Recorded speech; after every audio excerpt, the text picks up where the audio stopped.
की रात राजा बिजली की आवाज़ से जाग गया। वह हमेशा अपने पास तलवार रखता था क्योंकि उसने जिस बाल राजा की हत्या की थी उसकी याद उसे हर रात डरावने सपनों में सताती थी। धीरे धीरे उसका मानसिक संतुलन भी बिगड़ने लगा था। अगले दिन जब राजा को स्तूप के टूटने की खबर मिली तो ज्योतिषी ने दावा किया कि यह सब नई उपपत्नियों के अशुभ भाग्य का परिणाम है। लेकिन जब राजा घटनास्थल पर पहुंचा तो उसने एक रहस्यमयी महिला को टूटी हुई ईंटों की जांच करते देखा। वह शियाओ शुए थी। उसने राजा को समझाया कि स्तूप किसी अशुभ शक्ति से नहीं टूटा बल्कि खराब गुणवत्ता वाली ईंटों के कारण ढह गया। उसकी बातों में तर्क था और ज्ञान भी। राजा उसकी बुद्धिमानी से प्रभावित हो गया। फिर शियाओ शुए ने अपना चेहरा उजागर किया। उसकी सुंदरता देखकर राजा कुछ पल के लिए स्तब्ध रह गया। उसकी नज़रें शियाओ शुए से हट ही नहीं रही थीं। उसी समय महल के सैनिक वहां पहुंच गए।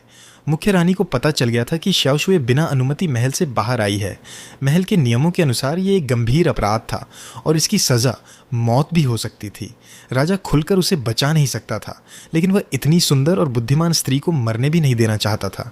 इसीलिए उसने अपनी शाही अंगूठी उतारकर शियाओ शुए को दे दी। शियाओ शुए तुरंत समझ गई कि यह केवल एक अंगूठी नहीं थी बल्कि राजा के संरक्षण और विशेष कृपा का प्रतीक थी।